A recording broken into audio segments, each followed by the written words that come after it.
Olá, amigos. Começa mais um Pó de Fé, o Pó de Fé da Federação Espírita do Estado de Goiás.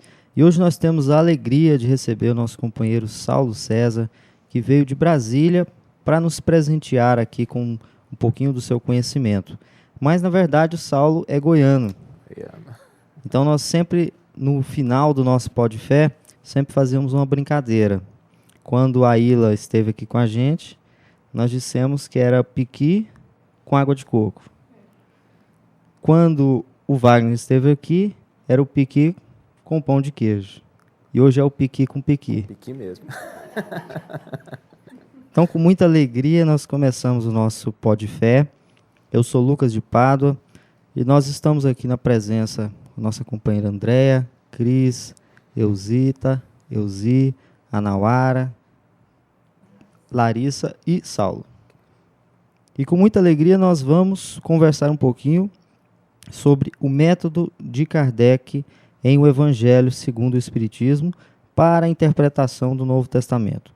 Seja bem-vindo ao nosso Pó de Fé.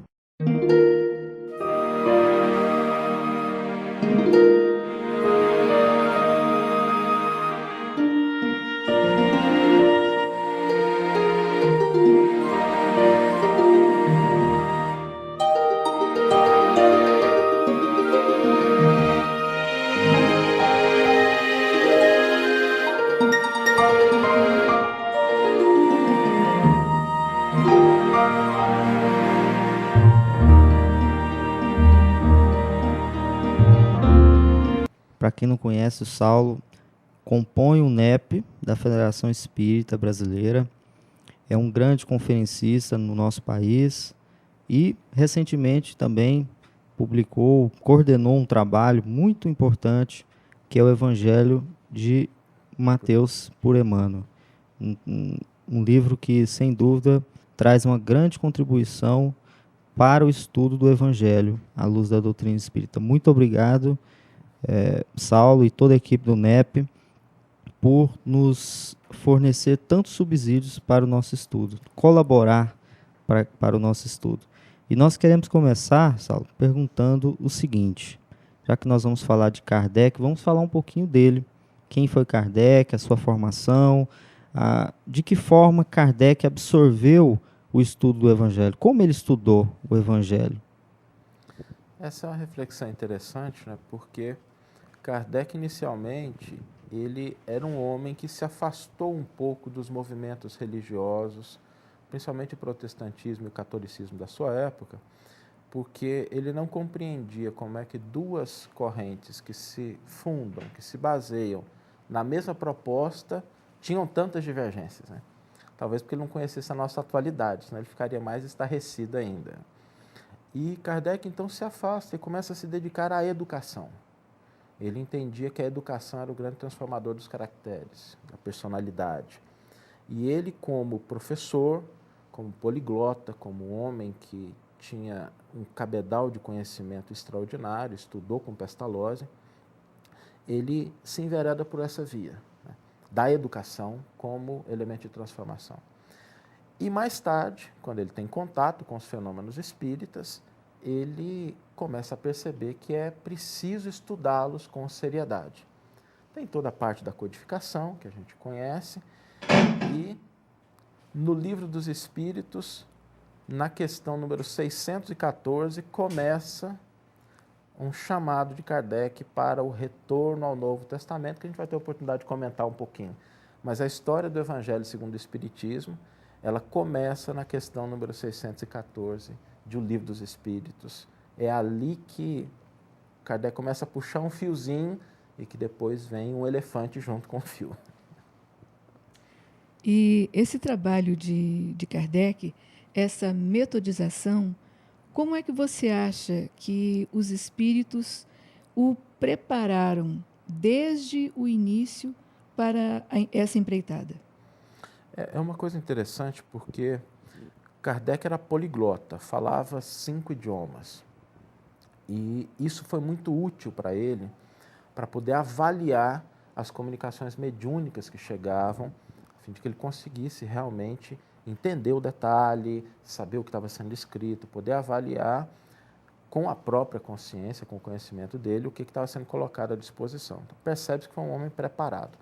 Mas tem um fato muito curioso, que é uma anotação que Kardec fez no ano de 1863, no mês de outubro, de uma visita que a esposa dele recebeu de uma senhorita, ele só menciona como senhorita Via, ele não declina o nome, e era uma médium vidente, e ela vai à casa de Kardec, porque ela queria visitá-lo, conversar com ele em Paris. Ele não estava, ele estava trabalhando no projeto Evangelho segundo o Espiritismo, e a Amélie Boudet, que é a esposa de Kardec, propõe a essa médium, com essa possibilidade de dupla vista, de vista à distância, que tentasse visualizar Kardec naquele momento.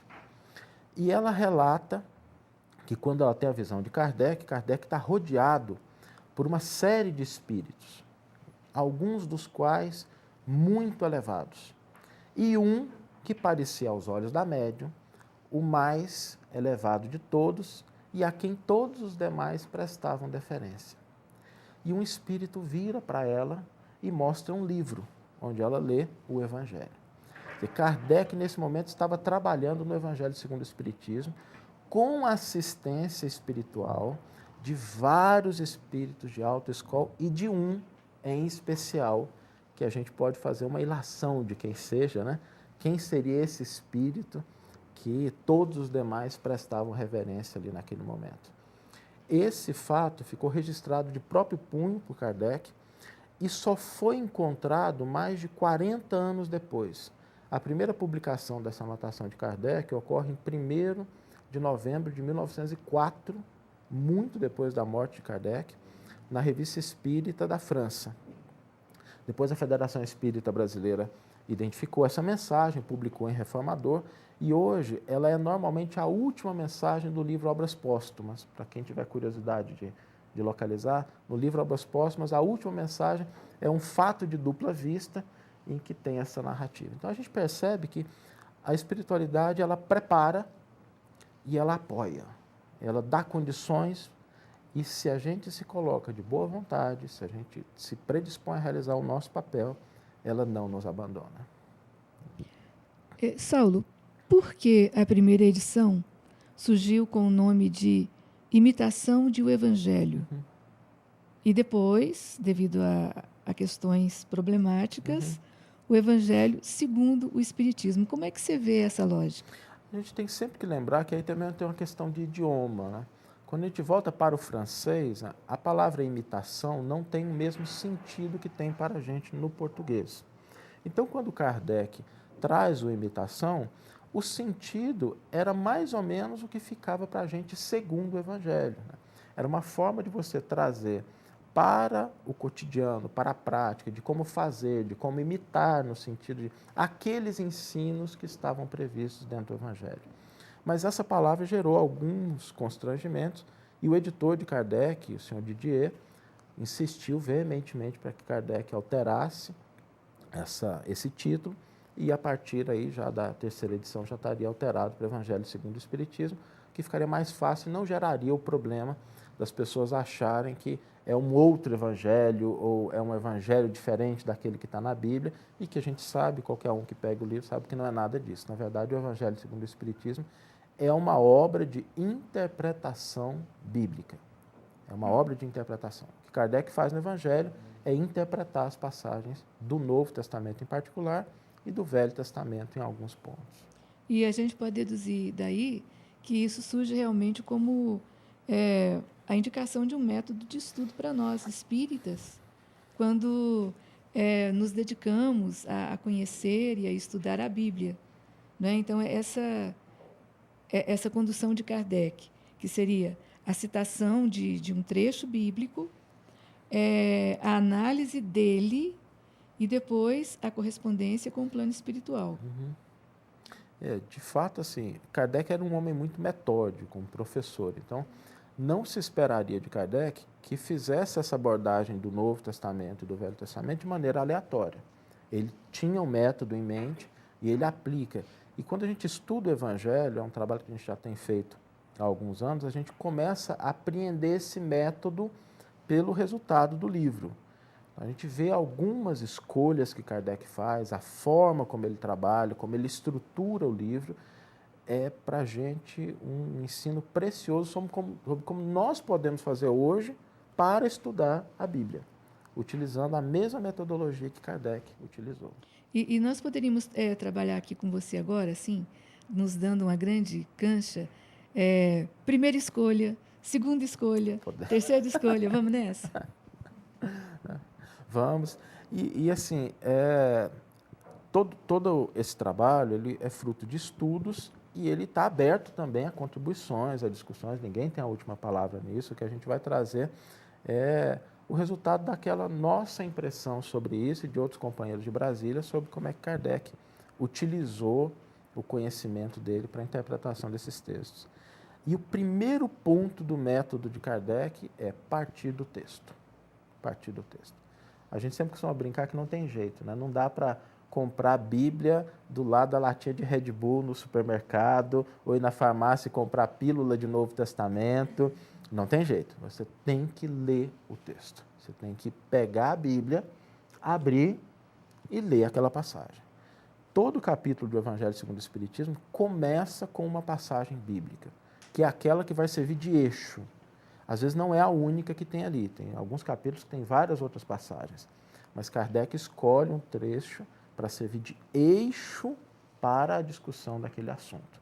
Então, esse é o primeiro ponto de Kardec, e aí eu acho que talvez o mais importante ensino, recomendação, dica que o codificador nos deixa. Nós precisamos voltar a esses textos. No Evangelho segundo o Espiritismo, nós temos os diversos capítulos e no final nós temos as preces.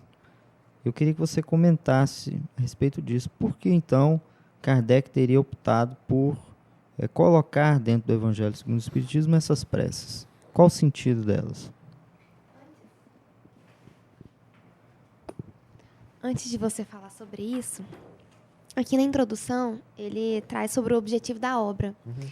E traz uma passagem, uma frase bem interessante, dizendo que o objetivo do Evangelho segundo o Espiritismo é, finalmente, acima de tudo, o roteiro infalível para a felicidade vindoura, o levantamento de uma ponta do véu que nos oculta a vida futura. Então, quando você for introduzir a respeito da prece, fale-nos um pouco, por gentileza, a respeito desse objetivo. Qual é o real objetivo de Kardec ao nos oferecer o Evangelho? Porque ele fez um estudo muito aprofundado no Livro dos Espíritos e ele poderia simplesmente ter parado por ali. Mas o que realmente ele quer resgatar? É o cristianismo redivivo, o cristianismo primitivo? O que ele quer? Qual é o significado real dessa obra? Olha, a pergunta é muito interessante e muito importante para a gente como espírita. Porque Kardec também fez essa pergunta. Kardec, quando começa a... Eu já volto na questão da prece, mas Kardec, quando começa a estudar as leis universais, os espíritos dizem assim: a lei universal é a lei de Deus, única e verdadeira para a felicidade do homem. Prescreve o que ele deve fazer, o que ele não deve fazer, e ele só é infeliz quando dela se afasta. Então, há uma lei escrita pelo Criador para que nós sejamos felizes. É isso que Deus espera que nós sejamos felizes. Quando a gente vai estudar lei de física, biologia, matemática, o que a gente faz? Procura livros e professores. Então, Kardec, na questão 621, pergunta assim: onde é que está escrito? O que ele quer saber? Onde é que eu busco isso? Né? Onde é que eu posso? E os espíritos respondem: na consciência. Mas aí tem um problema, porque nem sempre a gente escuta a nossa consciência. Então, a gente precisa de professores.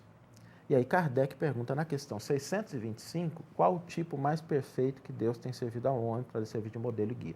Por que Kardec faz essa pergunta? Isso é fundamental, porque isso está no contexto desse estudo das leis divinas. Kardec está querendo saber quem é o melhor professor. Aquele que não só ensina, mas pratica essas leis. E os espíritos respondem: Jesus. Kardec sabia que tudo que a gente conhece de maneira segura sobre a vida de Jesus está no Novo Testamento. Então, na questão 627, ele pergunta: se Jesus ensinou as verdadeiras leis de Deus, a verdadeira moral, qual a utilidade que tem o ensino dos Espíritos? terão que nos ensinar mais alguma coisa? Que é exatamente a pergunta que você fez, né? O que a espiritualidade traz de contribuição? E os espíritos respondem.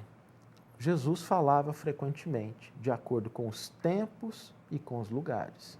A sua linguagem era uma linguagem figurada, uma linguagem em parábolas. Faz-se necessário agora que aquelas leis se tornem disponíveis para todo o mundo, porque poucos são os que as compreendem e menos ainda os que as praticam.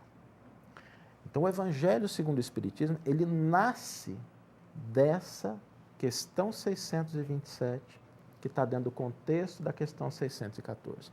São essas questões que mostram para Kardec que é necessário voltar ao estudo desse texto, com as luzes da doutrina espírita, para resgatar o que representa o ensino e a vida de Jesus. Então é aí que nasce o Evangelho, segundo o Espiritismo. E Kardec não publica o Evangelho logo depois do Livro dos Espíritos. Ele sabia que seria necessário voltar a esse texto. Mas depois do Livro dos Espíritos, ele publica o Livro dos Médiuns, porque era importante estabelecer as regras de comunicação com a espiritualidade. Porque Kardec não faria essa empreitada sozinho. Ele contaria com o apoio dos espíritos. Mas a gente sabe que espírito não é santo nem sábio só porque desencarnou. Então, como controlar essa comunicação? Então, ele publica o Livro dos Espíritos, sabendo que já teria que voltar a esse tema, publica o Livro dos Médiuns, estabelece as leis, e aí, com essas duas bases, ele, então, faz o trabalho que ele já sabia que teria que ser feito, de retornar ao texto bíblico e resgatar o ensino e o exemplo de Jesus. E a prece, ela está colocada para a gente, no capítulo final, como o ápice desse entendimento. Porque a palavra religião, na sua acepção primária, ela não é algo formalizado. Ela é uma proposta de religação da criatura com o Criador. A religião propõe religar aquilo que estava separado. E como é que a gente se liga a Deus? Através da oração. É o momento máximo na oração que a gente está em contato e que a gente está conectado a Deus. Quando Kardec coloca aquela série de preces, ele nos mostra o seguinte: em todos os momentos, se você entendeu o que está para trás no livro, você pode estar conectado a Deus. Quando você está doente, quando alguém está doente, quando você quer realizar alguma coisa, quando o outro quer realizar alguma coisa. Por isso ele vai dando esses exemplos, esses curtas, para que a gente possa ir se acostumando a viver num estado de permanente comunhão com o Pai, que a gente consegue isso através da oração. Quando a gente tiver... E a oração não é a gente formalmente ajoelhar, a gente se recolher. A oração é esse estado interno.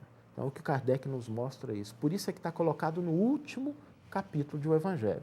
Na primeira edição, depois desses capítulos, constavam aquelas avaliações da parte mais complicada, que hoje está no Estranha Moral. A partir da terceira edição, Kardec traz esses últimos capítulos para o final e deixa realmente a prece como sendo o corolário do Evangelho segundo o Espiritismo, para nos mostrar que esse projeto de religação que Jesus nos traz, ele culmina nesse estado de identificação, de prece, de louvor, de sintonia com Deus. Saulo, a gente sabe que Kardec se recolheu antes de fazer o Evangelho, né? E essa preparação toda antes, a gente queria que você falasse um pouquinho sobre esse recolhimento, sobre essa preparação.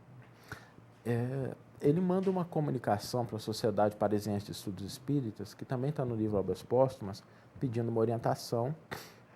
E ali os espíritos comentando sobre o projeto, eles mesmos dizem que era necessário esse recolhimento para que eles pudessem intuí-lo. Nós sabemos que Kardec, pelo menos até o que ele não tinha mediunidade ostensiva.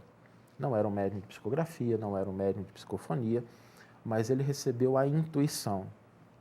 E para a gente receber a intuição, a gente precisa desse recolhimento.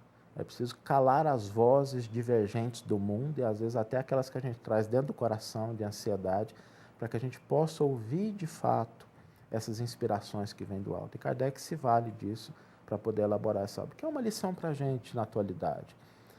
Nós temos tempo para tanta coisa e às vezes não temos tempo para um minuto de recolhimento, para um minuto de reflexão, para estar conosco, para abrir espaço no nosso coração, para que a providência divina fale através das intuições, dos sentimentos. E se a gente quer fazer um trabalho com o alto, é preciso que a gente abra espaço para o alto dentro dos nossos corações. Né? E interessante é que, modernamente, esse recolhimento, né, é conhecido como meditação. Meditação. Então, meditar é calar para que Deus fale através de você, ou a inspiração superior encontre entrada para te nortear naquilo que você está trabalhando, né? Encontre eco, né? A Exato. meditação, a oração, a gente costuma dizer que a nossa mente é uma antena de rádio que não desliga. Você pode escolher a sintonia, qual é a frequência que você vai colocar, mas ela não desliga em momento nenhum. Então, se a gente sintoniza numa rádio muito barulhenta, né, o sinal da outra ali fica fraco, fica difícil de você entender. Então, às vezes, você precisa ajustar o botãozinho da mente ali para poder conseguir perceber isso, que é a vontade de Deus para as nossas vidas. Então, para que a gente acerte nas nossas relações, para que a gente cumpra os nossos deveres dentro da família, dentro da sociedade. Em todos os instantes, nós temos convites a agir a bem de nós e do próximo. Aí a gente até pode, parodiando, dizer que nós temos, então, uma spiritual news. Nunca desliga. Né?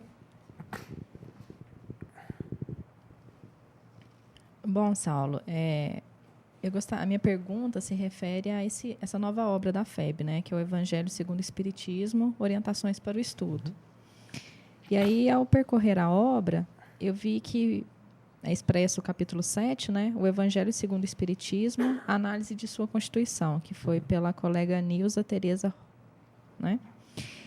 E aí é proposta uma hipótese, né, de agrupamento sequencial dos capítulos, porque a gente já sabe, né, principalmente pelo estudo da introdução, que Kardec ele agiu de uma forma experimental. Ele aplicou a metodologia científica, né, durante todo o trabalho de codificação. E foi com grande surpresa, e eu acho que um pouco até de acanhamento, que eu vi que essa metodologia científica ela está tão na cara, ela é tão evidente que a gente, na nossa pequenez, a gente não conseguia ainda, né, entender, ou pelo menos eu, e até estava comentando sobre isso com a Iosita essa semana. E aí ela diz o seguinte, a análise a seguir é uma tentativa de agrupamento sequencial dos capítulos de O Evangelho segundo o Espiritismo, para encontrar o escopo de cada agrupamento feito por Kardec. Então ela fala, os tempos são chegados. Aí ela coloca isso no prefácio. Depois vem as perguntas. O que queremos? De onde viemos? Isso fica nítido na introdução. Depois existem as premissas, que é tratado do capítulo 1 ao capítulo 4. Depois, como estamos, né, na atualidade, que é o capítulo 5. Como podemos proceder, que vai o capítulo 6. O nosso ideal a atingir, que vai do capítulo 7 até o capítulo 17. E depois as nossas dificuldades, do capítulo 18 ao 24, e a nossa diretriz. Então, assim, pelos títulos, né, e o conteúdo tratado em cada capítulo, é muito nítido o nosso ideal de evolução, a ordem sequencial dos capítulos. Né? Então, eu queria saber um pouquinho da sua percepção sobre isso, dessa hipótese, que, a meu ver, é muito verossímil. Né? Tem surgido no movimento de maneira que nos traz muita alegria essa proposta de olhar o Evangelho de uma maneira mais ampla. Porque às vezes a gente tem o hábito de abrir o Evangelho como sendo uma fonte de consolo e de esperança, que ele é de fato. Talvez a maior fonte de consolo e de esperança que a humanidade tem à sua disposição. Mas ele só cumpre esse papel porque ele está muito bem estruturado. E como você falou, nem sempre a gente tem visão dessa estrutura, porque a gente olha da parte e às vezes não consegue enxergar o todo. Então, essas propostas de enxergar o Evangelho na sua amplitude, tentar entender a estrutura do livro, tem suscitado estudos muito interessantes, como essa da companheira que consta dessa obra. E o que a gente percebe é o seguinte, há um consenso em todos os estudos. Existe uma base no Evangelho segundo o Espiritismo. Essa base está estruturada do capítulo 1 até o capítulo 4. Eu não vim destruir a lei, meu reino não é deste mundo, há muitas moradas, e a questão da reencarnação. Essa é a base. Sem essa base, você não avança no entendimento do restante. E nós temos experiências até em evangelização. Larissa tem trabalhado com evangelização de crianças utilizando o Evangelho, a estrutura do Evangelho segundo o Espiritismo. E a gente percebe o quanto essa base ela é fundamental para o entendimento do restante. Então não há discussão com relação a esses 4 pontos. A base está nos primeiros 4 capítulos. E Kardec a toda hora volta nessa base. A gente tem feito um estudo de catalogação disso, porque uma base é aquele que serve realmente de apoio para o restante. Então, lá na frente, ele vai estar voltando nesse capítulo, voltando nesses conceitos, mostrando que realmente essa é a base. A partir daí, na questão de número 170 de O Livro dos Espíritos, Kardec faz uma questão muito interessante. Ele pergunta assim, o que se torna o espírito na sua última encarnação? Quando ele já não tem mais a necessidade da experiência material. Não para a evolução, mas ele já não tem a necessidade da experiência. E os espíritos respondem assim, espírito bem-aventurado, espírito puro. Aí fica fácil, né? Onde é que estão as bem-aventuranças? Mateus capítulo 5 e uma parte pequena em Lucas. Então, Kardec vai trabalhar, a partir do capítulo 5 do Evangelho, essas bem-aventuranças, que é o estado do espírito que chegou à perfeição e por que a gente olha para o mundo e a nossa concepção de sucesso, a nossa concepção de felicidade é tão oposta àquilo que Jesus coloca no Sermão do Monte. Porque a gente pode até falar assim, as bem-aventuranças são lindas, mas são pobres, aflitos, que têm fome e sede de justiça. Então, contrasta um pouco com aquilo que a gente entende como sendo felicidade. Mas ele vai falar dessas bem-aventuranças, e há um detalhe, inclusive, porque a palavra que está no original grego é uma palavra que se refere a uma felicidade. Mas nas obras de Homero, que escreveu principalmente no grego, ele diferenciava 2 felicidades.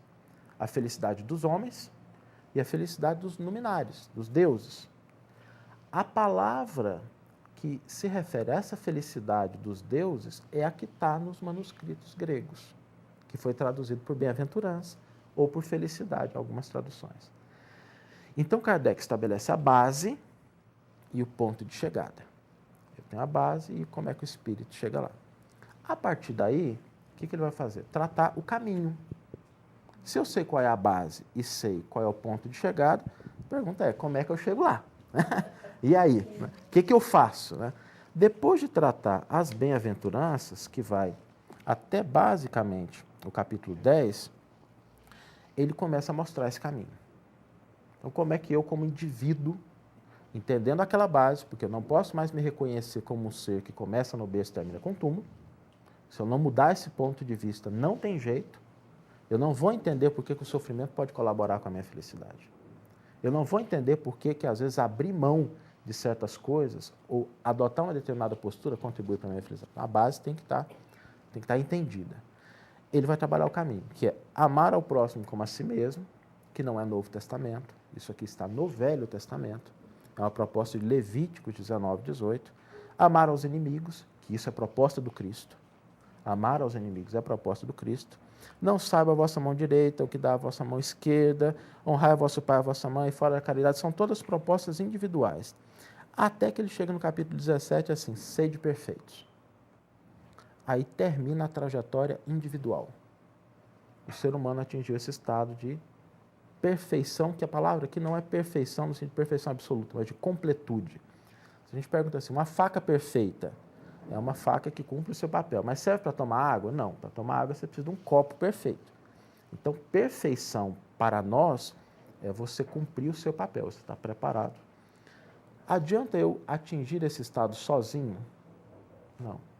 Eu preciso estar em comunidade, em sociedade. E aí, do capítulo 18 até o capítulo 25, até o capítulo 26, desculpa, ele vai tratar das nossas relações sociais, das nossas interações. E aí, no capítulo 26, 27 e 28, ele vai tratar da questão da prece, que é o ponto culminante. Então, essa estrutura, como hipótese, ela está relacionada a uma base, a um ponto de chegada, a um caminho individual e a uma relação coletiva. O Evangelho, segundo o Espiritismo, também é uma proposta para a coletividade, para a sociedade. E, Saulo, antes da gente se entrar mais nessa questão da importância da inter-relação, e voltando à sua citação da questão 170, então nós podemos contrapor com a colocação do Cristo quando ele diz assim, vós sois deuses. Ele usa no plural, dizendo que é um apanágio de todos. Então, essa saga evolutiva, em que se busca essa perfeição, a chegar a um estágio em que não se necessite de encarnações em corpos perecíveis, como nós entendemos, porque a matéria muda de figura. Então, seria por aí? Quando ele fala nesse estágio final, né, e Jesus, quando cita essa passagem, ele está fazendo uma referência ao Velho Testamento também, porque ele diz assim, ouvistes, lestes, né, vós sois Deus, para nos mostrar que dentro de cada criatura há um propósito divino. Que é essa saga da perfeição. Que é essa saga da perfeição. Você trabalha para que você esteja na condição de realizar aquele propósito que a divindade estabeleceu para cada criatura individualmente. E Joseph Campbell, que foi um grande estudioso sobre mitologia, ele sempre que um aluno chegava para ele, perguntava assim, escuta, eu estou com dúvida, o que eu faço, né? Se eu sigo... Ele dizia assim, siga a sua felicidade. Siga a sua felicidade. Porque é a sua felicidade, aquilo que te torna feliz, que é a seta que aponta para o seu caminho individual. Não dá para a gente transferir isso para o outro. Eu não consigo dizer assim, para você ser feliz, faça como eu, ou para eu ser feliz, fazer como o outro. É preciso redescobrir. E quando você atinge esse estado de não necessitar mais das experiências materiais, é que a evolução fica divertida. Porque aí você vai cumprir o seu papel. Você não erra mais. Você vai deixar de ser servo e ser filho. Vai ser filho. Aí você vai cuidar da casa do pai. Você vai zelar pela obra da criação, cumprindo o seu papel, fazendo aquilo que te cabe. E esse é um estado de plenitude, de contentamento, que todos nós buscamos. Então, cada um vai ter, assim, a sua estrada, o seu caminho. Há uma metáfora muito bonita que diz que todas as religiões são como faces de uma mesma montanha. Se você se propor a subir com seriedade, fazendo o seu esforço e caminhar, você vai chegar até o alto. Vai chegar até o alto. Então, e outra coisa também, a gente então poderia considerar que Kardec, nessa visão de futuro, ainda quando a administração nem era uma coisa top de linha, dentro do próprio conhecimento, então o Evangelho nós podemos considerá-lo como um plano estratégico para se chegar ao guia e modelo. Pode ser? É isso, o Evangelho é essa boa notícia, essa boa nova de que, primeiro, existe um caminho. Segundo, alguém já trilhou. Porque até Jesus a gente podia dizer o seguinte, olha, eu acho que não dá, que é muito difícil, né? Agora, depois do Cristo não tem jeito mais, né? Porque alguém fez. Alguém foi lá e cruzou o caminho, venceu as dificuldades, chegou do outro lado. Então, ele chegou lá e falou assim, acendeu a lanterninha e falou, gente, olha, dá para vir. E a gente pode utilizá-lo como isso, como sendo esse roteiro. E aí, por isso, a importância dessa visão ampla da obra. Para que a gente entenda a hora que eu estou lidando com os meus aspectos individuais, a hora que eu estou lidando com as questões coletivas da sociedade. E o que a proposta do Evangelho do Cristo traz para a gente. Então, o escopo é a felicidade. Deus é tão sábio que deixa a cada um de nós a condição de seguir essa trajetória. E Ele nos faz em condição para isso, mas, no mínimo, para que nós nos esforcemos pessoalmente, propositalmente, dedicadamente a alcançar a meta desejada, não é? Então, eu quero, nesse instante, dizer do agradecimento imenso de você trazer para nós esses esclarecimentos e este ânimo, porque você nos incita a continuar estudando, buscando e vendo a perfeição da obra do nosso Pai. Muito obrigada por fazer este trabalho tão lindo conosco. falando em caminho, né? Desde o início das atividades do NEP, nós começamos a refletir o que nós estávamos buscando, né? Então, o que cada um buscava. E, de certa forma, a maior parte das respostas coincidiu para uma busca de um caminho. Então, todos nós ali estávamos buscando um caminho.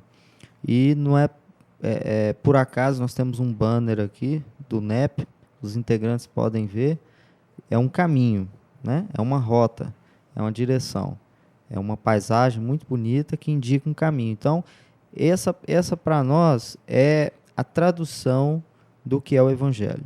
É um caminho, e como você disse, já trilhado, o Cristo trilhou esse caminho e deixou para nós alguns rastros, né? Deixou para nós ali algumas pistas para a gente ir seguindo. Muitas vezes a gente tem dificuldade de enxergar essas pistas, de encontrar esse caminho, mas o NEP tem nos auxiliado na busca desse caminho. Então, eu queria perguntar para você o seguinte: será que a humanidade está conseguindo enxergar esse caminho? Porque a gente percebe que hoje em dia as religiões estão cada uma fazendo uma interpretação, buscando esse caminho, e parece que as pessoas estão cada vez mais se distanciando desse Evangelho, né? Então, na busca da sua interpretação, do seu sentido, né, cada vez mais a gente se afasta desse caminho. Queria que você comentasse sobre isso. A gente acha que espírita pessimista é um contrassenso, né? Assim, quando a gente é espírita, a gente perde o direito de ser pessimista em relação às coisas, porque nós temos uma visão de que, primeiro, né, Deus está no comando. É a primeira questão do Livro dos Espíritos.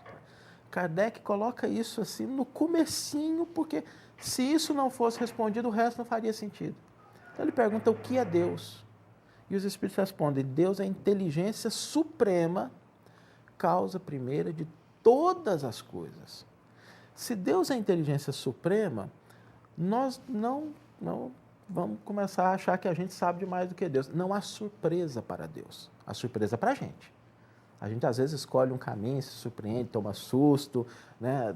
Não entende, mas para Deus não. Deus sabe. Então, quando Ele permite determinados desvios de rota, Ele já sabe, Ele já enxerga a curva que a gente não fez lá na frente. E a gente percebe isso, o quanto as experiências humanas, elas servem lá na frente. Porque uma pessoa, para citar um exemplo, uma pessoa que passou pelo dilema do alcoolismo e que venceu o alcoolismo e que conversa com um jovem, com alguém, sobre aquele problema, ele tem uma capacidade de convencimento muito maior do que a nossa, que às vezes conhece intelectualmente, porque ele viveu o caminho. Então a gente olha para uma criatura que às vezes está se afastando da estrada, a gente fala assim: fulano se perdeu. E Deus já está dizendo: a hora se ele passar por aqui, lá na frente eu vou aproveitar ele para isso. Então são essas experiências que a gente às vezes não consegue enxergar, porque a gente tem olhos limitados, mas que Deus já está vendo lá na frente. E quando Deus permite que isso aconteça, Ele vai trabalhando dentro de nós esses elementos que nós necessitamos. Que a gente pode escolher qual caminho que a gente vai chegar lá, mas nós vamos chegar lá. Então, quando a gente vê a sociedade atual, é uma opinião muito pessoal nossa de que, apesar da gente estar enxergando muitos problemas, talvez os nossos olhos estejam acostumados a olhar para as questões complicadas. Porque há tanta bondade no mundo. Ontem, a gente, quando chegou no NEP, no estudo que nós fizemos, a gente ficou impressionado com as pessoas jovens que estão ali. Aí você fala: o jovem tem dificuldade. Tem, mas nós tínhamos jovens sexta-feira reunidos para estudar o Novo Testamento. Então, para onde é que nós estamos apontando os nossos olhos? O que nós estamos enxergando? Há muita bondade no mundo. Há muitas ações sociais, há muito trabalho. Mas, infelizmente, o mal ainda ocupa o maior espaço no YouTube, no Facebook, no Twitter, porque a gente ainda abre espaço para eles. O dia que a gente começar a abrir espaço para as coisas boas, nós vamos nos assustar. Nós vamos nos assustar porque a gente percebe que dentro dos movimentos espíritas, dentro dos movimentos católicos. A gente teve a visita do Papa no Brasil e como a juventude respondeu a essa visita.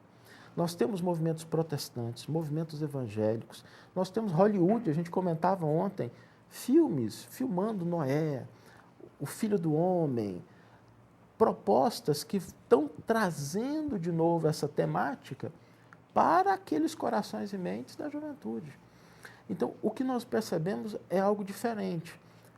É uma reaproximação, mas sem o dogmatismo, sem a imposição. Já não se aceita mais o determinismo, as cadeias de consciência, as prisões intelectuais.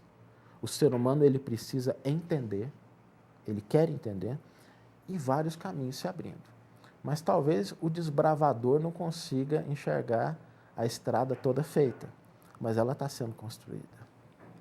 Tudo isso que você falou, Saulo, a respeito desses filmes que estão saindo com temática religiosa, nós temos mesmo na TV, né, por exemplo, na Record, algumas séries, a Bíblia, Milagres de Jesus, e todo esse movimento, especialmente eu destacaria aqui no movimento espírita, um resgate muito forte a respeito dessa questão do Evangelho, né, que culminou, coincidentemente, com 150 anos do Evangelho segundo o Espiritismo. Então, parece até uma programação da espiritualidade. Olha, quando o Evangelho tiver 150 anos, vai ser o momento que a humanidade alcançará condições de compreender melhor essa obra.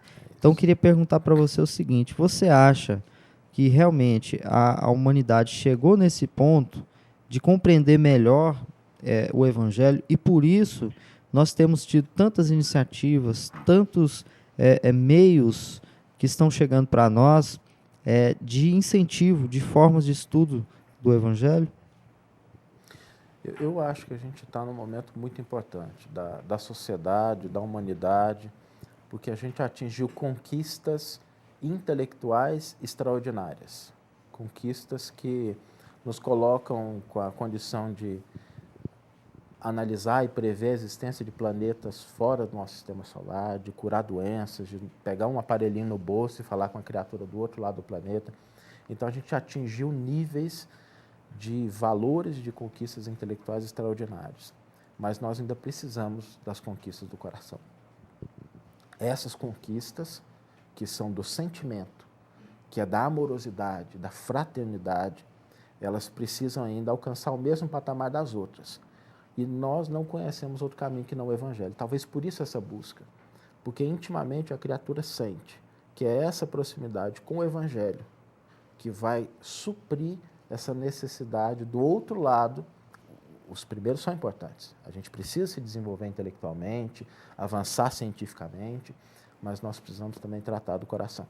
E é isso que Kardec nos deixou quando ele traz essa obra, né?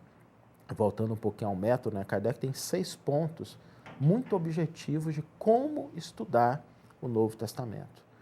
Ele parte do texto, ele correlaciona versículos, ele analisa aspectos da linguagem, ele considera a parte judaica da revelação de Jesus. Jesus era judeu, viveu como judeu, ensinou como judeu, desencarnou como judeu.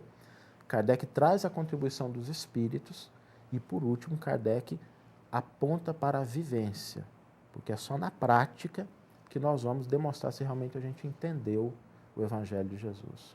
E, Saulo, acho que a nossa proposta para esse primeiro Podfé, que é o método de Kardec, nós vamos jogar para o segundo, porque nós fizemos tantos recortes, a conversa está tão boa e a coisa expandiu de forma diferente, mas não tem a menor importância, porque vai gerar um segundo ainda hoje.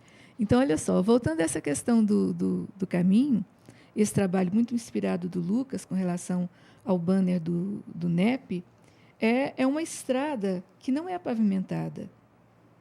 É uma estrada assim que parece que remete às origens, mas ela não tem pedras.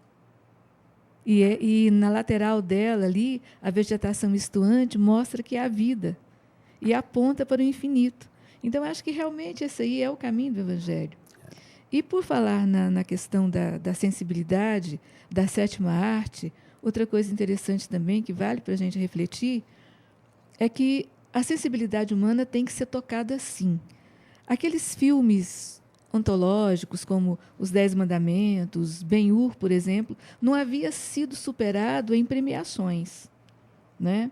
Ele só foi superado atualmente por Senhor dos Anéis, que teve 14 estatuetas e ele teve 13. E se a gente parar para fazer uma análise, o Senhor dos Anéis nos remete a essa reflexão da interferência do plano espiritual na vida humana, mais do plano espiritual umbralino. Não é? Então começou um chamamento por aí, 14 estatuetas. E agora surge Noé. E tem outros filmes na programação. E tivemos uma das maiores bilheterias aqui no Brasil, que é o cinema nosso retomando com Chico Xavier. Outro filme fantástico, O Livro dos Espíritos, que está saindo agora. Né? Então, eu acho que a espiritualidade está agindo. E é por isso que a doutrina caminha conosco, apesar de nós. Porque se nós, os espíritas, tivermos cancha para trabalhar a sensibilidade, logo, logo nós vamos ter grandes expoentes na música, no cinema, em todos os campos, porque isso é preciso. Né? Então, nós temos que realmente... Eu lembro de uma vez a gente conversando com o Chico, ele dizendo a beleza das músicas que existem no arquivo musical da humanidade e que nós, espíritas, ainda éramos muito jovens e não tínhamos uma produção significativa. Isso lá na década de 70, mais ou menos. Né? Então, é realmente isso, agora que nós estamos despertando.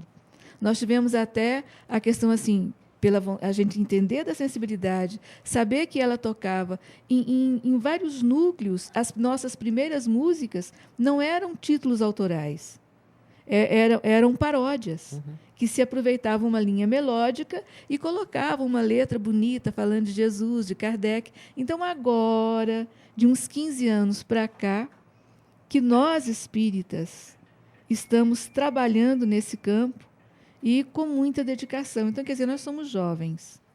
Mas se nós tivermos um marketing poderoso, quando você coloca o ruído do mal, né? Mas é que o marketing do mal é poderoso. O marketing do mal é poderoso.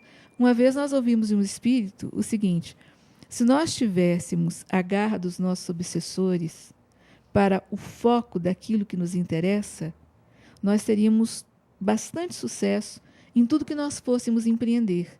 Então, eu acho que nesse novo projeto de caminho, nos 150 anos do Evangelho, segundo o Espiritismo, nós estamos com tudo para trabalhar diferente. E eu acho que o Núcleo de Estudo e Pesquisa do Evangelho surge nessa hora, os trabalhos de vocês na FEB, o seu principalmente nessa coordenação magistral do Evangelho por Emmanuel, está trazendo para nós facilitações. Facilitações que nos projetam um caminho que pode até ter pedras, mas é o único que é de luz. E é por aí que a gente tem que seguir. O que você acha disso? E eu acho que você tocou num ponto importante, porque a gente não deve se preocupar com as sombras. A gente deve se preocupar com a luz que nós somos capazes de acender dentro de nós mesmos. Então, às vezes, a gente age como aquela pessoa que fica riscando fósforo e tentando acender a vela alheia. E esquece de manter a luz, manter a fé, manter a confiança, manter a esperança, manter a caridade, a fraternidade dentro do nosso coração.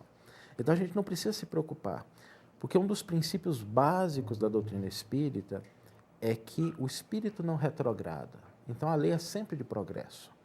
Um coração aceso, ele ilumina o caminho de milhões.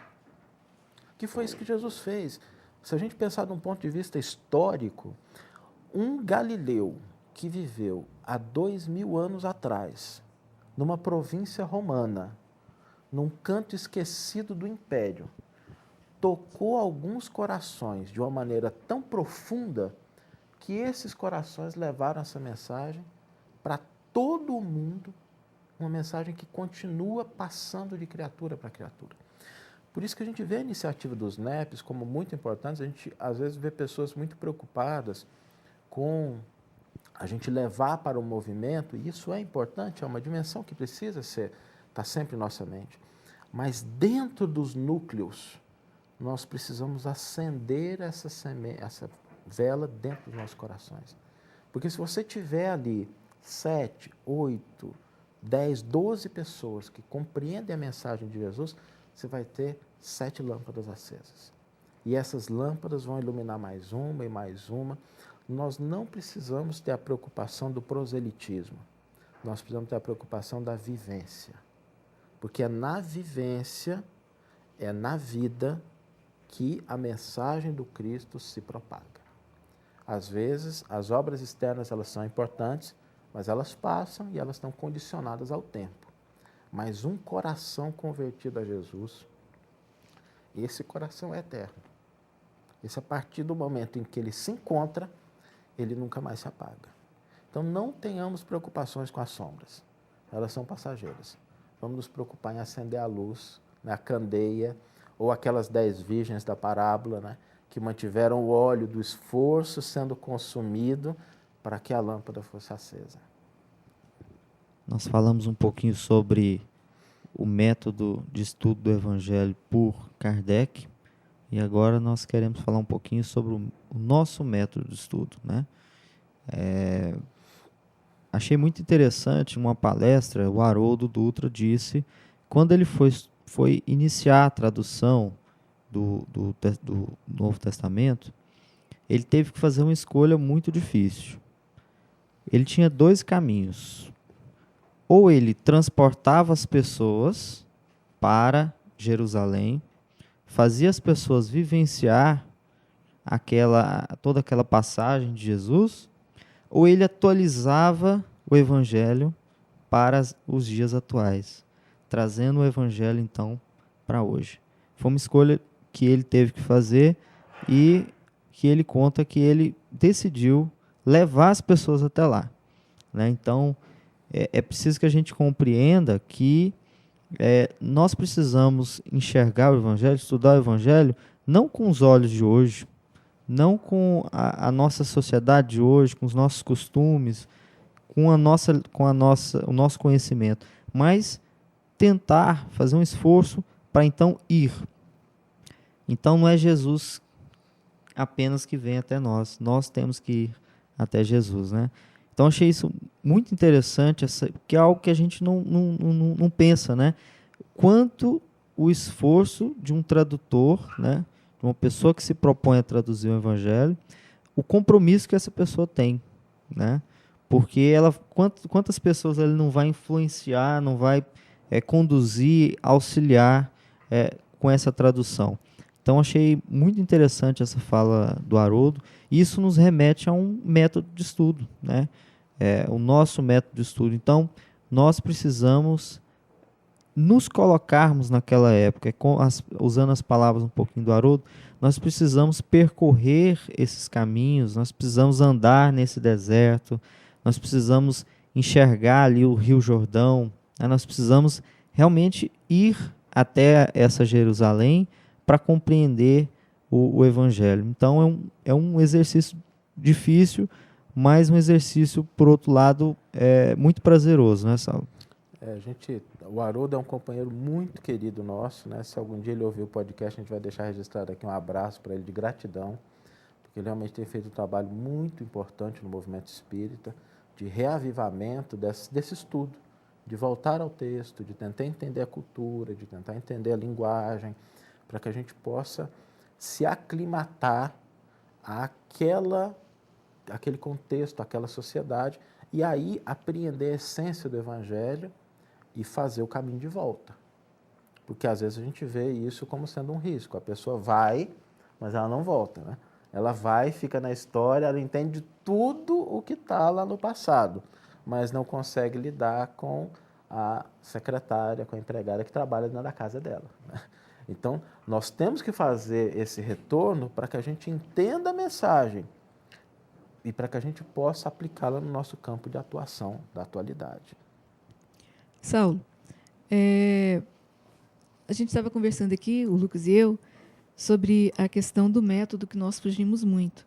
Então, agora a gente gostaria de voltar ao nosso objetivo inicial, e se você pudesse, então, A gente vai atrapalhar menos. Nossa, a conversa que é enriquecedora. Né? A conversa é gostosa, enriquecedora, mas nós temos um objetivo nesse nosso Pode Fé agora mesmo. Né? Não vai ficar para o próximo, não, gente. Vamos fazer agora. Vamos honrar o Saulo com o convite que nós fizemos. O método de Kardec. Kardec parte do texto, esse é o primeiro ponto. E depois Kardec faz uma coisa que, às vezes, nós não conseguimos entender a amplitude do conhecimento do codificador acerca do método de estudo da Bíblia. O segundo ponto de Kardec é que ele correlaciona versículos. Então, ele pega um versículo de Mateus, traz o versículo paralelo de Lucas, traz o versículo de Marcos. Por que Kardec faz isso? No Novo Testamento, nós temos 3 evangelhos que são considerados sinóticos, que são muito parecidos em algumas passagens. Mas, apesar de serem parecidos, eles têm autores, propostas e datas de composição diferentes. Mateus escreveu quase certamente para uma comunidade judaica convertida ao cristianismo. Marcos escreveu para gentios convertidos ao cristianismo. Lucas é um poeta. Lucas é um artista das palavras. Então, a forma dele narrar é diferente. Quando a gente pega a opinião de 3 pessoas sobre um fato, a gente entende melhor a história. Então, esse é o primeiro ponto. Né? Por que Kardec correlacionava esses versículos? Para que a gente possa ter mais visões sobre o mesmo fato. Então, passagens como, por exemplo, a mulher que sofria com fluxo de sangue. 3 evangelistas narram, mas cada um traz um detalhe diferente. É importante para conhecer a história. Hoje nós temos chaves bíblicas, que a gente vai na livraria, compra, já vem ali anotada a passagem, onde é que ela está, correlacionada. As boas edições bíblicas, como a Bíblia de Jerusalém, a Bíblia do Peregrino, a tradição ecumênica, já trazem essas referências. Né? Kardec teve uma dificuldade na época dele, porque ele teve que construir isso sem muito apoio, como a gente tem hoje. Então, esse é um ponto importante para que a gente possa ter uma visão ampla. Mas há um outro. Porque na sociedade judaica, naquela época, as pessoas se baseavam nos textos. Nos textos. A cultura judaica, a cultura dos hebreus, é uma sociedade fundada em cima do texto. Eles eram... Todas as regras de convivência, crença, ritos, estava baseada nesses textos do Velho Testamento. Então, tudo que as pessoas iam fazer, elas buscavam referência nesses textos. É por isso que a toda hora os evangelistas fazem referências ao Velho Testamento. É por isso que Paulo, quando vai escrever as epístolas, toda hora faz referência ao Velho Testamento. Porque é ali que começa o fio da meada. Sem esse entendimento, você não consegue chegar ao raciocínio. Quando na carta aos Hebreus, Paulo chama Moisés de servo, ele está fazendo uma referência explícita a quando Deus fala, naquela linguagem simbólica, a Moisés, e chama Moisés de servo. Por isso que ele diz assim, Moisés é servo, Jesus é filho, se filho é maior do que o servo, Jesus é maior do que Moisés. Então, quando Kardec correlaciona esses versículos, ele também nos dá uma dica importante, que é, nós precisamos ler o texto do Novo Testamento e ver aonde é que começa, aonde é que está vinculado no Velho. Por que que diz que Jesus tinha que nascer naquela cidade, fruto daquela linhagem? Onde é que está isso no Velho Testamento? As referências do profeta Isaías à chegada do Messias. Então, isso Kardec deixa como uma dica importante para a gente, e é o que a gente recomenda para fazer o estudo do Velho Testamento, para que você faça esse caminho do Novo para o Velho. O outro ponto que Kardec utiliza é o estudo da linguagem. Jesus não falava português, não falava inglês, não falava francês, não falava alemão. Jesus falava o aramaico do Tiberíades, que é uma língua que nós não temos nada, absolutamente nada, escrito nessa língua em que Jesus falava. Tudo que a gente tem são traduções para o grego, para que a mensagem se disseminasse. E não é grego clássico. Algumas pessoas falam que não é grego clássico, é grego koiné, que é comum. É o grego do dia a dia das pessoas, quando elas estão conversando nas ruas. É o grego do povo. Os textos estão vertidos para esse grego koiné. Só que a gente precisa entender essa linguagem, porque senão a gente corre de fazer uma interpretação de uma determinada palavra com os nossos olhos. Então, quando a gente pensa, por exemplo, a gente vai na Bíblia em português e lê inferno, a gente tem uma imagem. Mas será que essa era a imagem do inferno? Quando Jesus se refere a Guiena, ou Vale de Guéinon, será que ele estava se referindo ao que a gente entende hoje como sendo esse lugar de punição? Talvez não. E aí é o que Kardec nos deixa assim como ensino precioso. No capítulo 23, A Estranha Moral, Kardec recorre ao senhor Pesani, que era um amigo dele, escreve um livro, Kardec inclusive comenta o livro do senhor Pesani na Revista Espírita, e ele pede para que o Pesani auxilie ele a entender aquela parte de Jesus dizendo que aquele que não abandonar pai e mãe não é digno de mim, né? Quem não odiar pai e mãe não pode ser meu discípulo. E o Pesani escreve uma nota para Kardec explicando, e Kardec transcreve essa nota no Evangelho segundo o Espiritismo. Ou seja, ele deixa registrado para a gente, assim, quando nós tivermos dificuldade, procure alguém, porque vai ter alguém que vai te ajudar a isso. Procura quem sabe mais. Alguém que esteja mais familiarizado com aquele tipo de linguagem. E hoje a gente não precisa nem recorrer a pessoas, nós temos obras, dicionários bíblicos, livros que explicam a cultura judaica da época. Então, esse é o ponto que Kardec deixa assim explícito. Kardec traz a contribuição dos espíritos. E por isso a gente buscou o projeto Evangelho por Emmanuel, para que a gente pudesse organizar a contribuição do Emmanuel para o estudo do Novo Testamento. Porque ele está em ordem de versículos, fica mais fácil a gente localizar essa contribuição. E Kardec trata da questão da vida prática, né? Porque é na vivência. Então, o método de Kardec seria esse. Partir do texto.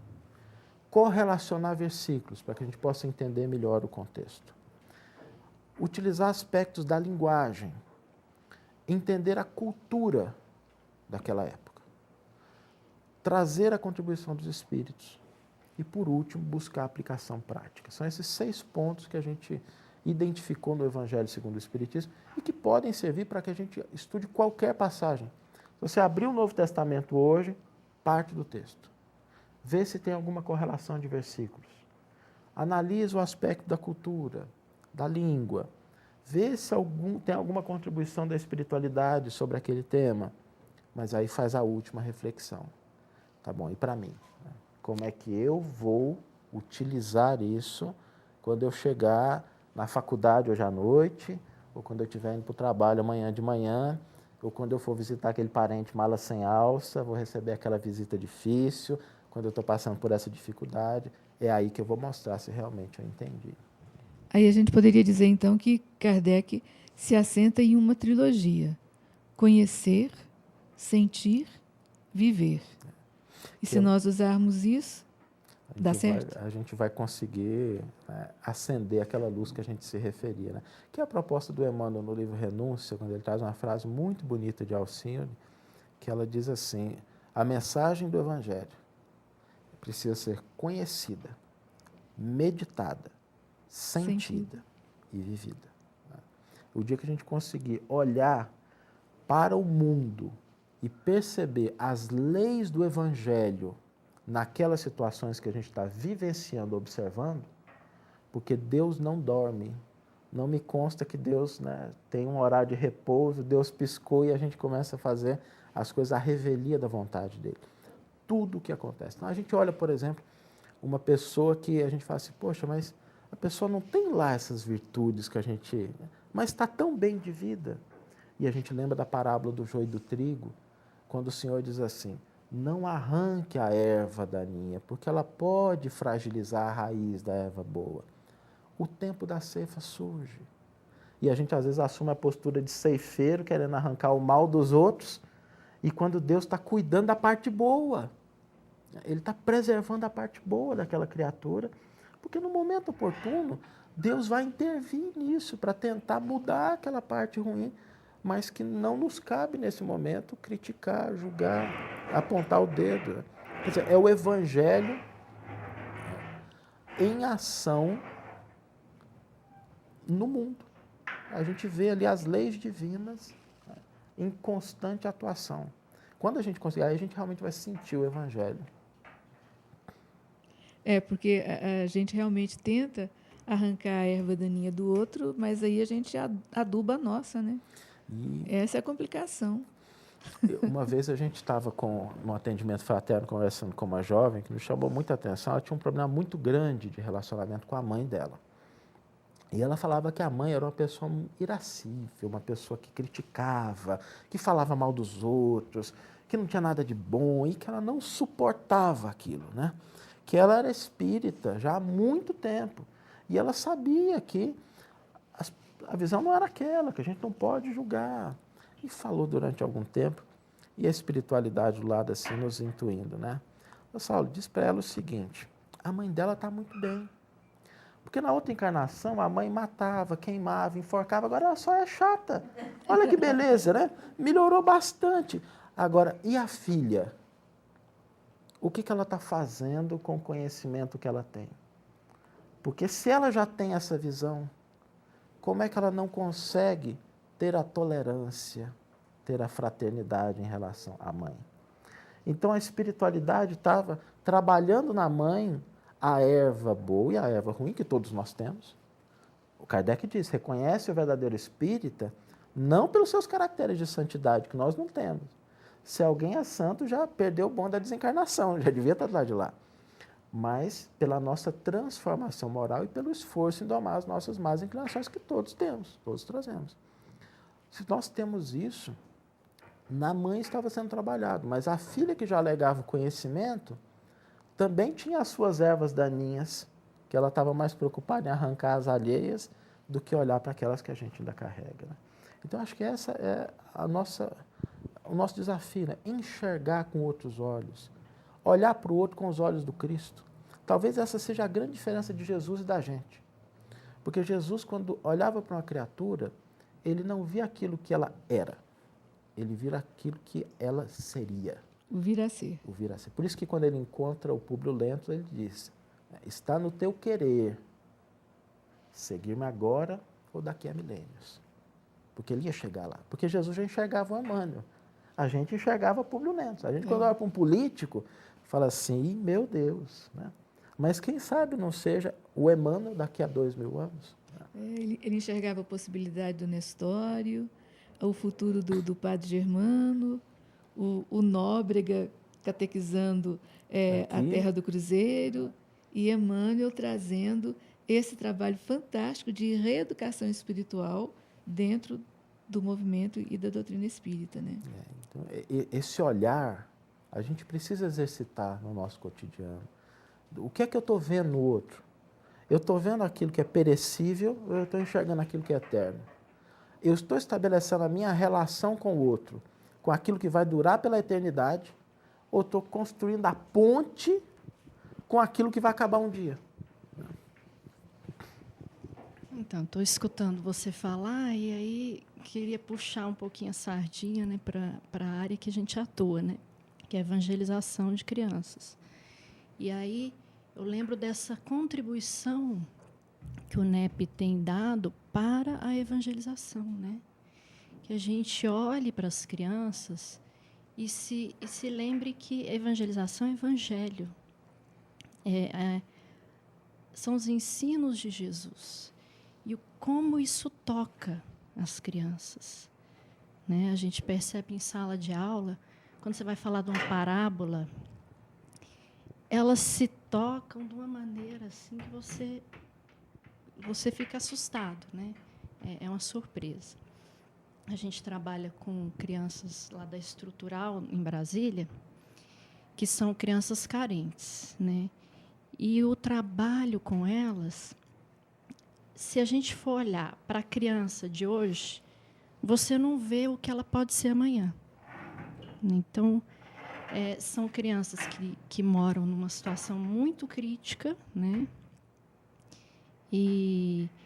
Mas você vai olhando que os olhos delas, olhando e prestando atenção nas histórias, eles brilham. Às vezes você está numa aula complicada e aí que as crianças elas são agitadas e tudo. Então você está numa aula assim, de repente você coloca uma música e aí a partir daquele momento você começou a aula. Às vezes eu tenho 15 minutos de aula complicada, você põe uma música, a pessoa, elas começam a serenar, e aí você começa a sua aulinha, e eles começam a refletir. Então, a importância do NEP, não só para nós, mas para as nossas crianças. E que os trabalhos de evangelização possam também trazer essa contribuição do Evangelho segundo o Espiritismo para a evangelização, que a gente vê um resultado assim, muito significativo e real. As crianças pedem isso. Porque a gente tem que sempre lembrar que a criança é um espírito que está buscando o mesmo caminho que está ali naquela foto. E o caminho é o Evangelho. Nós precisamos ampliar as nossas formas de levar, mas a gente só vai conseguir levar se a gente tiver o conteúdo. O conteúdo não muda pela forma. Ele pode ser mostrado em diferentes contextos, de diferentes maneiras, mas é o Evangelho que a gente deve levar às crianças, através de uma pintura, através de um filme. Vamos explicar a comunicabilidade dos espíritos, vamos pegar um celular e botar as crianças para se falarem, para elas entenderem. Então, o evangelizador, ele pode se valer muito do trabalho do NEP, porque ele precisa entender de evangelho e ele precisa amar a criança. A partir daí, a forma não tem tanto impacto, porque ele vai saber, se ele ama, ele sabe levar do jeito que aquela criatura melhor vai aceitar. Nós vamos criar os NEPzinhos, né, Larissa? Os NEPs para crianças. E olha, vai dar muito ibope, viu? Porque as crianças gostam. A gente, às vezes, tem... Eu tenho uma experiência de trabalhar com adolescente e eu já fiz estudos de Bíblia com adolescentes. E foi o estudo que, durante aquele ano, os jovens de 12 a 17 anos mais gostaram. Falando de Bíblia. De Bíblia. Agora, precisamos falar de uma maneira que seja a linguagem do jovem. Não adianta chegar lá e falar de uma maneira professoral, porque, às vezes, aquela postura de formalização, ela denota muito mais um desconhecimento, uma fragilidade da pessoa, do que necessariamente um cabedal de conhecimento que ela possui. Então, falar de Bíblia para jovem é uma coisa que a gente gosta muito, e eles também gostam. Interessante ouvindo aqui a Larissa falar, né, a respeito das crianças. E recentemente saiu uma pesquisa constatando que o melhor método de ensino, o meio de ensino é a parábola. Então foi uma pesquisa, se não me engano, do Ministério da Educação, e foi muito interessante. Luiz Cláudio, né, me ajudando aqui, a Eusita, e é muito interessante porque há 2000 anos atrás Jesus já sabia disso e deixou esse caminho aí para nós, né? Então, como esse espírito era sábio realmente, né? Deixou um método de estudo aí fantástico e que até hoje ele é insuperável, é atual e responde às nossas dúvidas, aos nossos questionamentos de hoje, né? Esse é um exercício, né? Como criar parábolas, né? Para trazer os ensinos, para trazer as ideias que a gente tem a intenção de levar. Jesus, na palavra de Joseph Klausner, que é um dos maiores estudiosos sobre literatura judaica, ele afirma: Jesus foi um dos maiores artífices desse gênero literário chamado parábola no grego ou machal no hebraico no original, que é essa forma de tratar a realidade a partir de uma comparação, né, de um enigma, de uma questão, e que isso os jovens, as crianças adoram. E, exatamente, Saulo, porque são textos enigmáticos que a gente descobre de acordo com a nossa altura espiritual. Então, como a Larissa estava colocando, trabalhar a criança como o espírito imortal que ela é. Então, habitualmente, a gente busca técnicas, busca correlações pedagógicas, tudo isso é importante. Mas eu me lembro também de uma vez, o Herculano Pires, preocupado com a questão da evangelização, então dizia lá para o Chico que o evangelizador tem que se especializar, teria que ser um pedagogo, Aí o Chico, caladinho, perguntou, e você não acha, Chico? Evangelizador tem que ter amor. Então, não adianta a gente ter doutorado, pós-doutorado, ter conhecimento. É muito importante o conhecimento, sim, mas nós temos que amar e temos que entender que é um vir a ser constante. Por isso que parábola faz tanto sucesso. Porque, de acordo com a nossa envergadura espiritual, a gente aprofunda e entende um pouquinho mais. E isso que o Saulo colocou, que é uma dica para o NEPzinho, a gente criar parábolas. Imagina trabalhar com essa meninada super inteligente, dentro do high-tech que eles adoram, né? A gente buscar todos esses recursos, porque Kardec não tinha o Face, o Chico não tinha a facilidade da digitação e nem essa rede social, mas Jesus trabalhou em rede, né? Quando ele trabalha com os 12, ele manda sempre 2 a 2, nunca um sozinho, depois os 70, os 500 da Galileia, e expandiu o cristianismo, uma rede. Então, Jesus nos deu essa visão, que os meninos de agora aperfeiçoaram, mas se a gente parar para perceber, é por aí. E também porque envolve sensibilidade. Eu acho que parábola envolve sensibilidade. Nós temos que lembrar das duas partes dos hemisférios cerebrais, é a razão e a sensibilidade. Se você não tocar na emoção, não interessa, né? É muito importante que seja assim. Eu acho importante a gente ressaltar também essa ideia muito formal de Kardec, que as pessoas normalmente têm, eu tinha até pouco tempo, e lembrar que Kardec também foi às massas, né? Ele foi ao povo, ele pegou na mão das pessoas, né? Ele olhou nos olhos das pessoas e não deixa de ser esse papel do evangelizador que ele foi, né? Que muitas pessoas pensam que ele ficou por trás do gabinete, né? E ele foi às massas, né? Ele viajou, ele quis saber esse resultado do trabalho, né? Esse feedback. E eu acho isso fantástico, eu queria ressaltar isso. Isso vai justamente ao encontro do que você falou, Saulo, sobre o papel desse educador. Porque o que é o educador? Vem do edute, ele tira de dentro. Então, ele extrai da pessoa aquilo que ela tem de bom, essa sensibilidade, essa emoção, esse cuidado que ele tem em ser cristão. É o ser Cristo, é o crístico dentro de si. Como a gente pensa muito Jesus Cristo, mas o Cristo em Jesus. Nós temos que ter essa visão de que nós trabalhamos sempre em prol desse caminho, com o roteiro sendo Cristo, mas se nós somos deuses, se nós somos o sal da terra e se nós somos luzes, então nós também temos esse potencial de trabalhar em prol de algo que também é grande.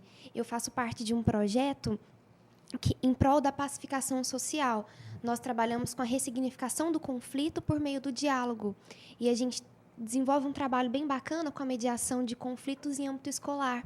Por quê? Porque a gente vai na base. Nós acreditamos que essas crianças e esses adolescentes que estão construindo essa caminhada, que estão construindo e caminhando nesse roteiro, eles são fundamentais para essa ressignificação e a transformação da nossa caminhada. Então, Kardec e Jesus, como nosso educador mor, trouxe isso para a gente há 2.000 anos atrás. E nós precisamos caminhar e perceber que nós também fazemos parte dessa grande transformação. Porque se nós entendemos que nós somos a transformação que nós temos que ver no mundo, que a gente entenda verdadeiramente o potencial que a gente tem, sem falsa modéstia, e trabalhar em rede, trabalhar em conjunto, pegando a característica e o que cada um representa de bom. É isso, é isso. Bem, gente, nosso horário está chegando ao final, então nós vamos fazer o seguinte. Nós estamos trabalhando ainda o nosso formato do nosso Podfé, e nós pensamos assim, ao final, todo mundo que participou vai se apresentar e dizer o que leva de reflexão, em homenagem à Angélica, como aprendi, né? O que leva de reflexão desse nosso Podfé.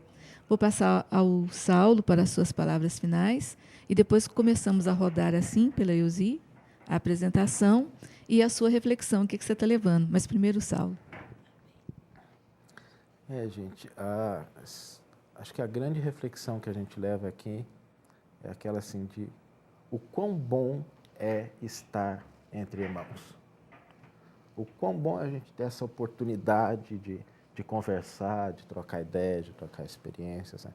Isso nos enriquece, isso nos fortalece, porque nós estamos numa caminhada que ela não é sozinha. A foto ali não mostra as milhares de mãos e de pés que estão caminhando juntos. E sempre que a gente pode se dar as mãos, se abraçar, a gente se sente fortalecido. Então, meus parabéns ao NEP de Goiás, que vocês continuem, sempre que a gente puder estar presente vai ser uma alegria, mas mantendo esse calor humano, essa proximidade, porque é aqui que a luz é acesa, é aqui que ela começa a brilhar. E se a gente conseguir fazer isso, eu acho que a gente está dando a nossa contribuição para essa transformação que todos nós desejamos. A reflexão que fica para a gente é essa, quão bom é a gente estar entre pessoas que estão buscando essa mesma verdade. Trocando conhecimentos, né? Eu acho que uma das grandes alegrias no mundo é aprender. Você, quando aprende, você se sente tão feliz, muito mais feliz do que qualquer outra forma que se possa perceber que seja felicidade. Não há nada que substitua isto. E o NEP ainda nos dá a oportunidade de aprender, de trocar informações e de transmitir, porque o conhecimento não é pessoal, eu acho que ele é social, ele tem que ser divulgado, né? Então, é minha... Elzi.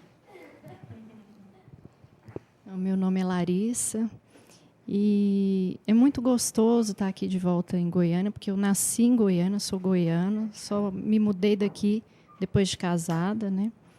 Mas está assim retornando com o Evangelho, né? Então eu saí daqui de um jeito, mas estou voltando de outro e é gostoso demais, assim, estar conhecendo novas pessoas com o mesmo pensamento, com o mesmo objetivo. E agradecer essa obra maravilhosa, né, que Kardec nos deixou, que ela sirva de caminho para a gente na nossa própria caminhada e na caminhada com as pessoas que vão entrando na vida da gente, né? Obrigada. Bom, na minha reflexão, eu acho que o que fica, né, em claro, alto e objetivo seria a importância do amai-vos e instruí-vos, né? E com essa nova roupagem, né, com a luz da doutrina espírita, eu acho que tudo tende a melhorar nas nossas vidas, né? Cristiane. Meu nome é Anauara e a grande mensagem que eu retiro desse estudo de hoje é dessa importância de nós caminharmos de mãos dadas. Porque quando vem você, Saulo, e a Larissa nos agraciar com esse conhecimento de forma tão calorosa e tão emocionante, nós percebemos que é sempre bom a gente extrair um pouquinho das pessoas com muito carinho, com muito afeto, com muito amor, com muito cuidado. Muito obrigada. Meu nome é Andréa e a minha reflexão de hoje é que não nos enterremos, né, os nossos talentos, né, essa pérola que recebemos, né, de Jesus, de Kardec, esse evangelho maravilhoso, e que nós possamos multiplicá-lo, né, cada vez mais.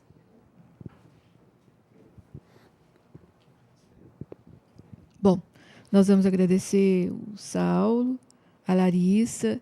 E a ideia do NEPzinho aqui, Larissa, de repente você vai ser nossa tutora, porque vai logo vir os filhos do Bruno, do Lucas e mais os sobrinhos que a gente vai trazer. Acho que esse NEPzinho terá vida longa e será implantado não muito distante, né? O Saulo é um dos nossos tutores, viu?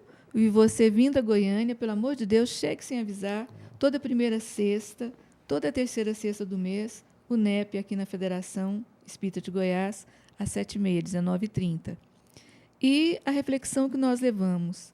Realmente, o Evangelho é essa luz imperecível. E de braços dados com tantos amigos, é o que nutre o nosso coração. Eusita. Lucas de Pádua. o NEPzinho, se Deus quiser, muito em breve, né? A reflexão que eu trago, que eu fiz, é realmente dessa necessidade de nós extrairmos do Evangelho essas mensagens para a nossa vida. Então, que nós não nos tornemos doutores da lei, né? Que nós não nos tornemos esses grandes conhecedores do Evangelho, mas que não soubemos aplicar nas nossas vidas. Então, esse tem sido um zelo, um cuidado muito grande que nós, como integrantes do grupo, temos tido e queremos reforçar essa mensagem para que cada vez mais a gente consiga extrair essa mensagem tão bonita do Evangelho. Então, encerrando o nosso Pó de Fé, o nosso terceiro Pó de Fé, nós queremos agradecer então você, Saulo, você, Larissa, pela participação e pedir uma mensagem final aí aos nossos ouvintes, mais uma vez agradecendo muito a participação e já deixando o convite para os nossos próximos Pó de Fés. Acho que vamos lembrar Kardec quando ele disse na introdução que muitos dos pontos do Evangelho, da Bíblia e dos autores sacros só são ininteligíveis, parecendo alguns até absurdos, por falta da chave que se lhe permita apreender o verdadeiro sentido. Essa chave está completa no Espiritismo. Como já puderam constatar aqueles que o têm estudado seriamente e como mais tarde todos o compreenderão. Que a gente possa usar essa chave para retornar a essa grande porta que o Mestre abriu para todos nós. E como dissemos no início, tivemos aqui um piqui com piqui e não é à toa que está próximo do almoço. Então vamos todos almoçar. Um ótimo dia a todos.